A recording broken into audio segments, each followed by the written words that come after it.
क्यों जल रहा था पंजाब? बात 1980 के दशक की है।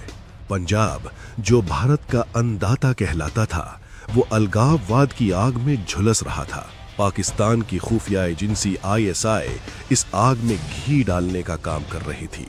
स्वर्ण मंदिर में 1984 के ऑपरेशन ब्लू स्टार के बाद सिखों की भावनाओं को भड़काकर आतंकवाद को चरम पर पहुंचा दिया गया था।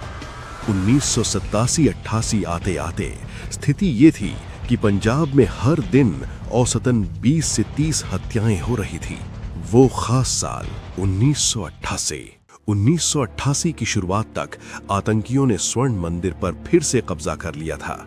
इस बार उनका नेता था सुरजीत सिंह पेंटा। आतंकियों ने मंदिर के भीतर भारी मात्रा में हथियार और गोला बारूद जमा कर लिया था। सरकार के सामने सबसे बड़ी चुनौती ये थी कि अगर दोबारा सेना अंदर भेजी गई तो 1984 जैसा भीषण रक्तपात होगा और दुनिया भर में भारत की छवि खराब होगी।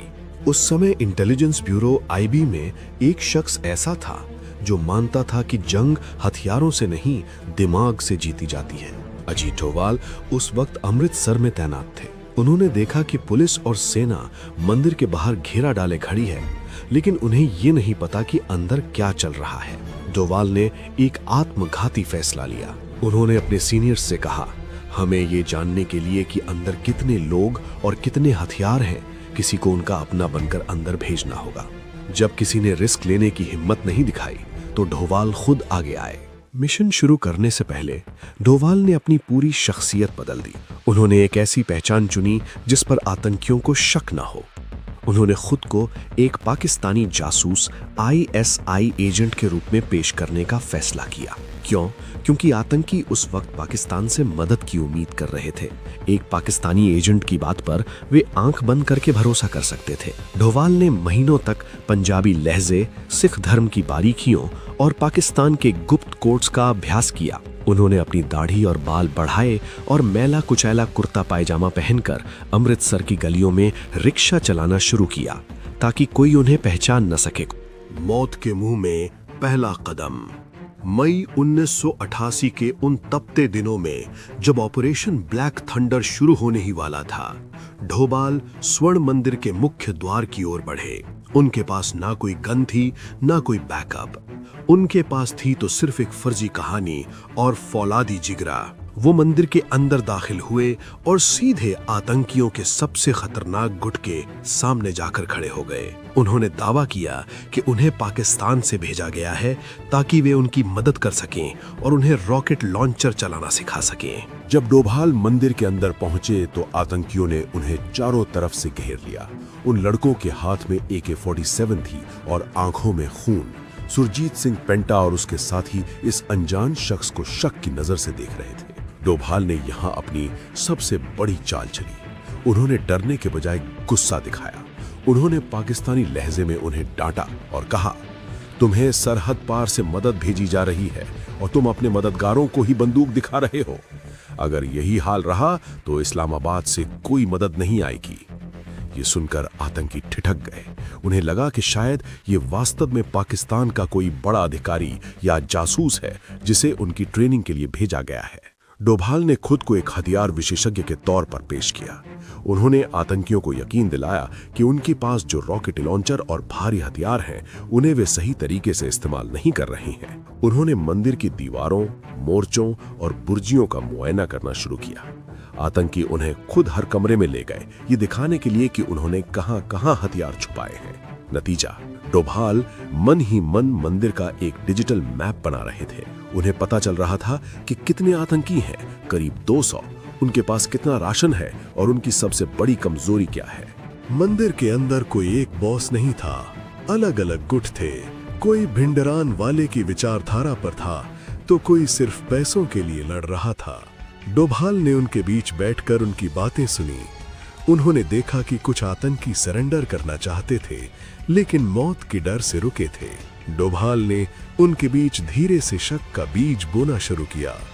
उन्होंने एक गुट से कहा, सुना है बाहर पुलिस से दूसरे गुट की सेटिंग हो गई है, वे तुम्हें मरवा कर खुद निकल जाएंगे।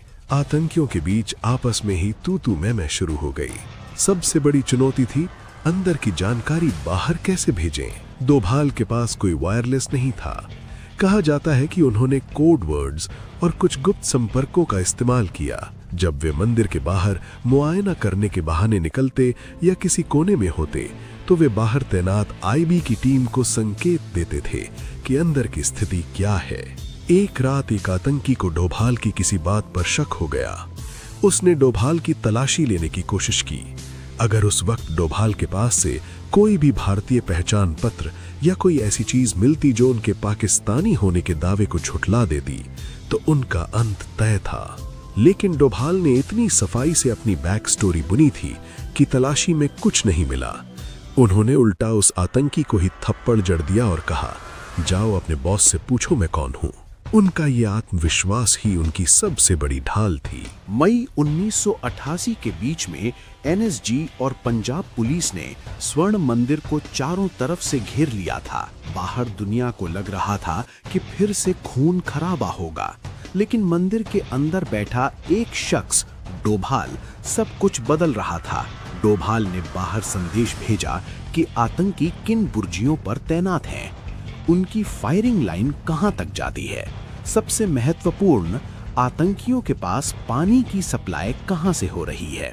डोभाल की सलाह पर सुरक्षा बलों ने मंदिर की बिजली और पानी की सप्लाई काट दी। मई की उस भीषण गर्मी में जब तापमान 45 डिग्री सेल्सियस के पार था, मंदिर के अंदर नरक जैसी स्थिति हो गई।